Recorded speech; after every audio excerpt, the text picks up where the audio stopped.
Sean bienvenidos, estimadas maestras, estimado maestro.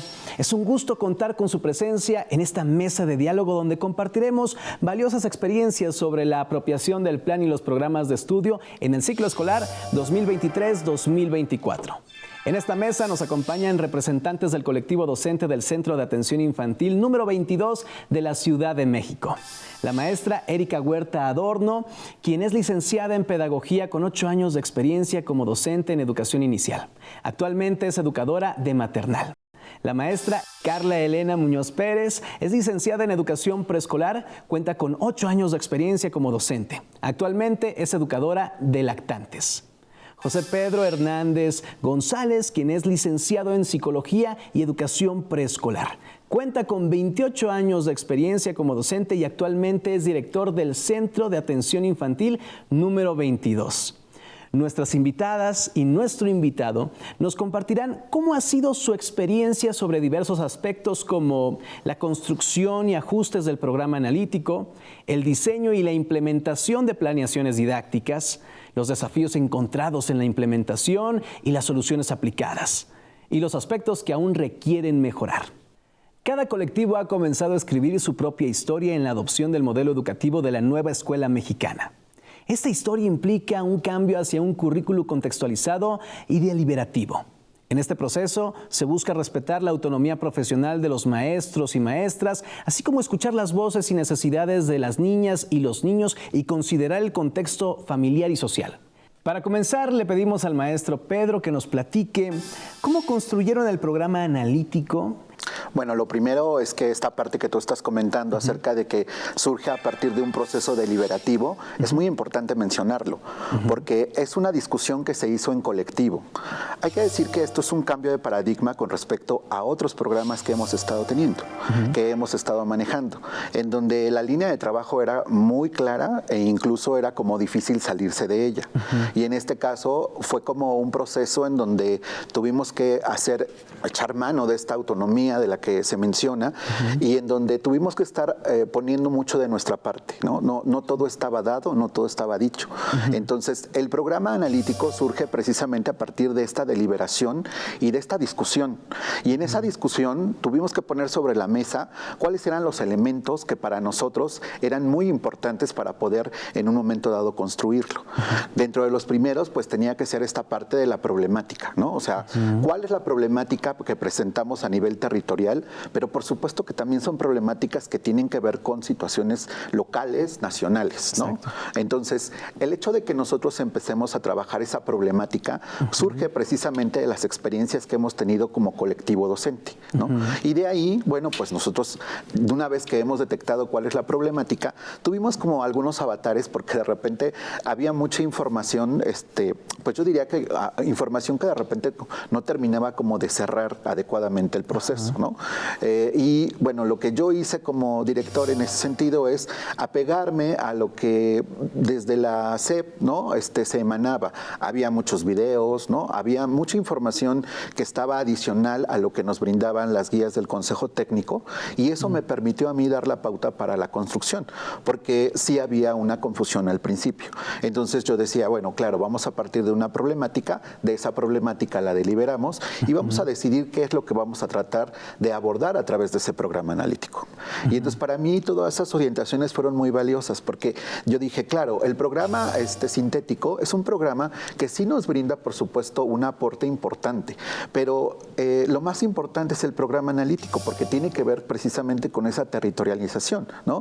Con esta posibilidad de saber cuáles son las problemáticas que tenemos nosotros en nuestra escuela, en nuestra comunidad y que queremos y podemos abordar. Y nos dimos cuenta de algo que, por ejemplo, para mí fue capital, el hecho de que no se puede entender el programa actual sin el programa analítico y sin el hecho de estar haciendo un codiseño de contenidos, ¿no? Es decir, el codiseño de contenidos tiene que ver con el hecho de que nosotros estamos tomando como una base el programa sintético, pero no lo es todo y no nos da todas las respuestas. Los ejes articuladores fueron muy importantes. Nosotros decíamos, son temas que tenemos que poner sobre la mesa y no. O sea, son mirillas, son rejillas que nos permiten a nosotros ir abordando las problemáticas. Y esas problemáticas se van abordando desde esas mirillas. Entonces, por ejemplo, la cuestión de la igualdad de género. ¿Qué relación tiene la violencia con la igualdad de género? ¿No? Entonces, ahí es en donde empezamos a deliberar como colectivo y nos damos cuenta que, claro, aunque nuestros bebés pues son bebés de 1, 2 y 3 años con los que trabajamos, presentan ya desde esa edad ciertas conductas que precisamente van reflejando esta problemática. Creo que el hecho de que se permita hacer un diagnóstico socioeducativo de manera dialógica con la comunidad docente nos ha permitido pasar de la contextualización de los contenidos y en ese sentido empezar a reconocer las necesidades de nuestros pequeños. ¿Por qué es igual de importante el diseño del programa analítico en el nivel inicial como en los otros niveles educativos? Yo creo que históricamente sí existe, como yo quiero decirlo así, un menosprecio hacia la educación inicial, ¿no?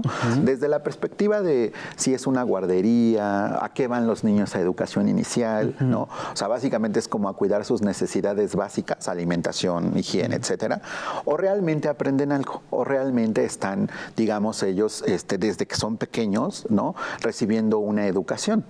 Y claramente esto es una cuestión bífida, porque desde luego hay un cuidado que se tiene que tener a los niños, no son autónomos, dependen totalmente del adulto, y eso sí nos da una pauta totalmente diferente a otros niveles. Pero además, todas las experiencias que las docentes ponen en juego, en el trabajo que hacen cotidianamente, por supuesto que son cosas y experiencias que van abonando en su sentido educativo. Y ahí es donde entra el programa analítico, porque el programa analítico no se puede entender solamente como en otros niveles, a nivel meramente educativo, ¿no? O sea, sino que también tiene que tener algunos otros aspectos que tienen que ver con el cuidado. Y ahí es en donde, por ejemplo, para nosotros fue medular el término de la pedagogía de la ternura, ¿no? O sea, la pedagogía de la ternura es lo que a nosotros nos permite en un momento dado dar un sustento teórico para el trabajo que estamos realizando, desde el programa y desde el programa analítico, por supuesto, ¿no? Maestra Erika, maestra Carla, platíquenos de esta teoría, perdón, de esta pedagogía de la ternura. Sí, particularmente la pedagogía de la ternura nos permite a nosotros como agentes educativos poder brindar a nuestros pequeños otras posibilidades en cuanto a la calidad de vida, ¿no? Que tanto nosotros como adultos estamos observando lo que hacen cada uno de nuestros pequeños, cuáles de las estrategias que nosotros aplicamos día con día hacia con ellos les permiten tener provisión, protección y participación, volviéndolos a ellos sujetos de derechos y a nosotros garantes de los mismos. Voy a poner un ejemplo. Si hay algún pequeño que llega no realmente muy aseado al centro educativo, nosotros tenemos que saber ¿por qué está pasando eso? ¿No? No es, antes, por ejemplo, se daba mucho la cuestión prejuiciosa, yo diría incluso de, claro, porque la mamá no lo atiende, claro, porque la mamá es descuidada, ¿no? Y entonces, ahora nosotros siempre pensamos desde una perspectiva socioeducativa, es decir, ¿qué hay en pues en ese contexto familiar, en ese estilo de crianza, incluso en ese contexto socioeconómico en donde el pequeño se desenvuelve, ¿no? Y hay veces que tiene que ver con una situación de esas, ¿no? Entonces, la intervención va en el sentido de, claro, nosotros sabemos que los padres de familia podrían tener que traer a los niños de una cierta manera con la higiene, pero si no los traen, ¿qué hacemos nosotros? ¿Qué podemos hacer nosotros por ellos? Porque para nosotros, desde la pedagogía de la ternura, la pregunta no solamente es lo que podemos trabajar con los padres, sino lo que el centro educativo puede hacer por esos niños, ¿no? Desde sus limitaciones, por supuesto, ¿no? Pero yo te puedo decir, por ejemplo, que nuestro centro educativo cuenta con un centro de lavado, ¿no? Entonces, yo les he dicho a las docentes, pues a mí nada me cuesta lavarle la ropa al pequeño, porque yo quiero que él tenga la experiencia de estar limpio y fresco en el centro educativo, ¿no? Y eso es un cambio de mentalidad que nos trae desde la pedagogía de la ternura, es decir, no solamente se trata de brindar educación, sino de brindar afecto, cuidado y cariño, como lo mencionaba la maestra. Es, ¿qué puedo aportar yo, ¿no? Como centro y cómo puedo ayudar en lugar de hacer esto que estaba comentando, de ir directamente a la crítica, ¿no? Porque uno quiere resolver a veces el problema de raíz, pero no, puede empezar desde lo que se observa, ¿no? Claro.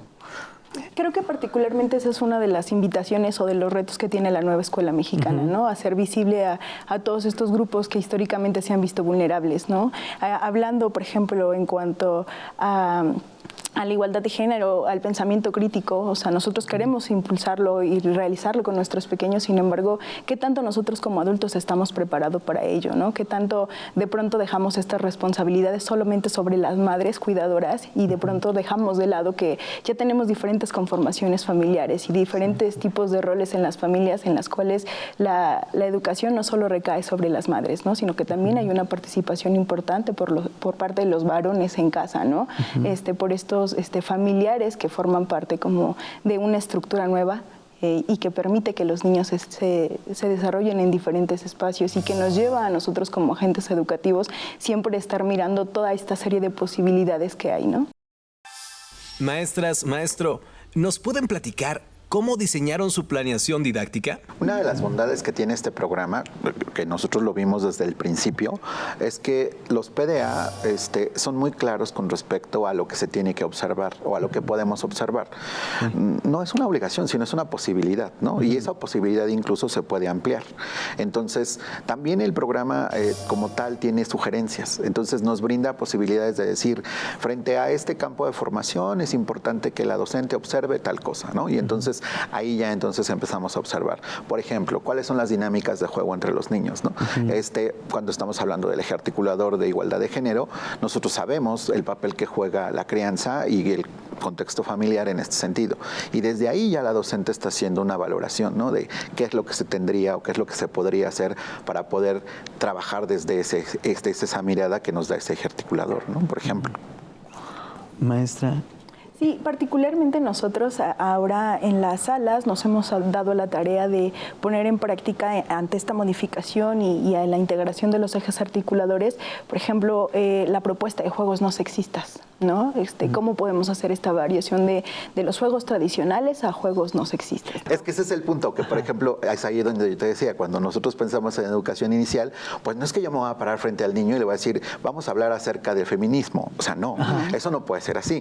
Pero yo cuando trabajo con él, y te pongo un ejemplo, si yo empiezo a cantar arroz con leche, me quiero casar con una niña linda de la sociedad, ahí yo ya estoy implantando un estereotipo de género, ¿no? Entonces, ¿qué es lo que tiene que hacer la docente para trabajar desde la mirada de la igualdad de género, desde ese eje articulador, pues hacer una transformación de la canción, por ejemplo, ¿no?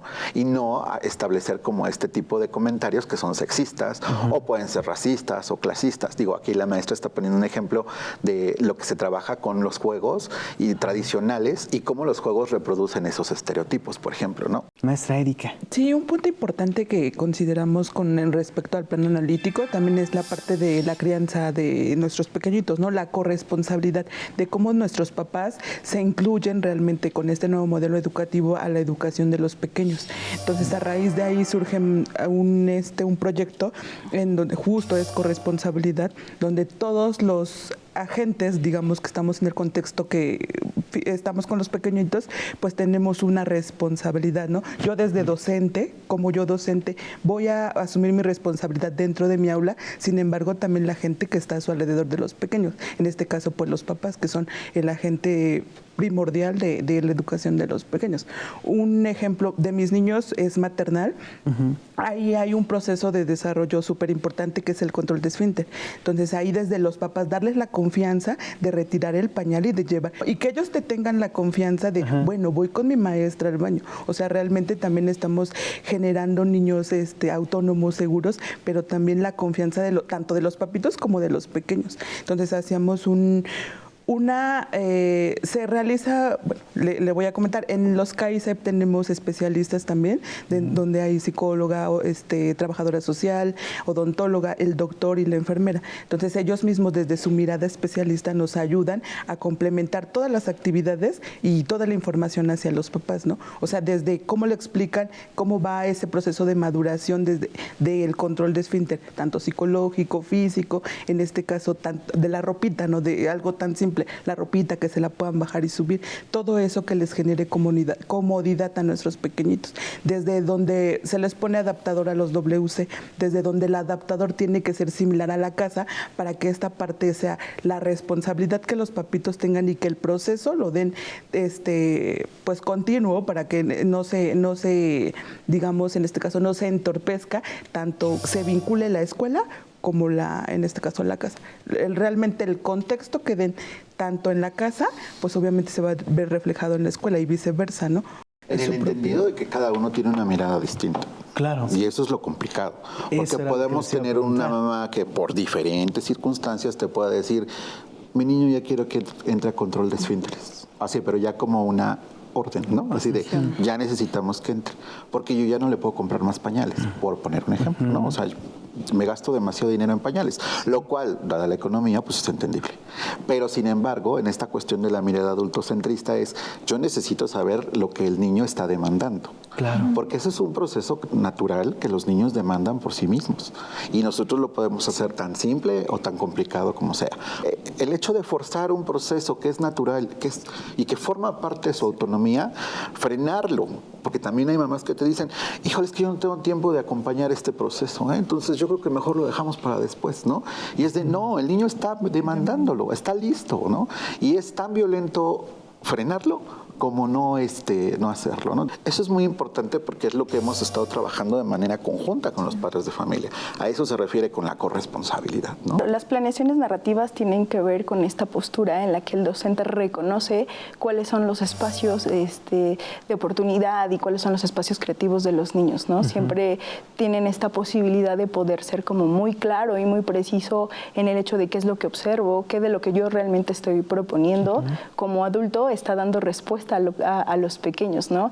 En ese sentido, el desarrollo de las actividades o hasta las mismas adecuaciones que ha sufrido nuestro plan analítico tiene que ver con las propias respuestas que los pequeños nos han venido dando, ¿no? A veces nosotros como adultos tenemos una mirada al respecto de cómo creemos que los procesos de desarrollo y aprendizaje podrían irse llevando. Sin embargo, el hecho de poder mirar a los pequeños de poco en poco nos permite que ellos nos devuelvan cuáles son las condiciones de trabajo, ¿no?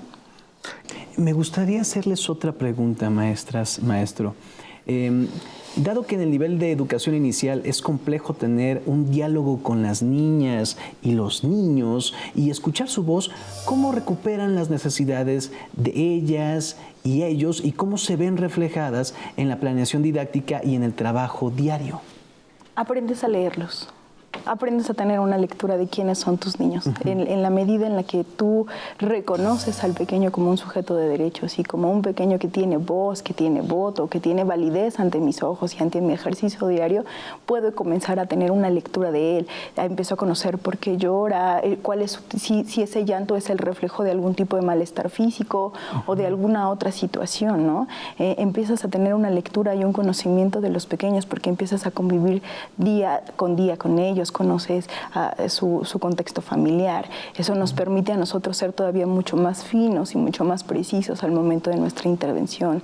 ¿Se ve reflejado en las aulas, en las niñas, en los niños y en las familias un cambio en el aprendizaje y de qué manera se ha manifestado?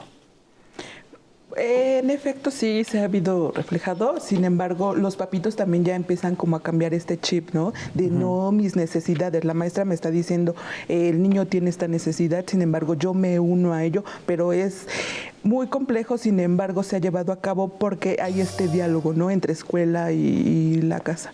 O sea, entre maestros, docentes, también nos permitimos a que ellos nos conozcan más sobre nuestro trabajo, lo que hacen respectivamente o propiamente los CAICEP, y ellos pues, realmente van como más de la mano. Se han prestado, digamos, a ese... Han tenido la apertura. Así es. Me parece que ha habido una gran modificación en la creación de los ambientes de aprendizaje, ¿no?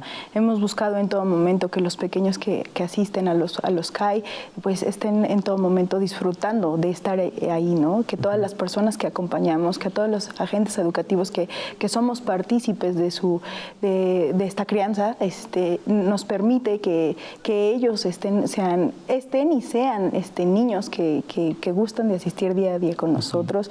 Esta modificación en los ambientes de aprendizaje nos permite a nosotros como docentes brindar nuestras mejores herramientas y que eso se vea reflejado a través de los pequeños y que a su vez los padres de familia pues comiencen de alguna manera a valorar cada día más el ejercicio docente, ¿no? En esta idea de la empatía, en esta idea de reconocer las necesidades. Porque para nosotros el reto era saber cómo íbamos a lograr esta emancipación de las infancias. O sea, ¿qué significaba emancipar a un niño a un lactante? ¿No? Porque creo que cuando hablamos de un adolescente o de un niño de primaria alta, hablar de la idea de emancipación es como el reconocimiento de sus derechos, ¿no? O sea, una serie de cosas. Pero cuando a nosotros nos llega esta idea de la emancipación, pensamos, bueno, ¿y entonces cómo se emancipa un lactante, ¿no? O cómo se emancipa un maternal.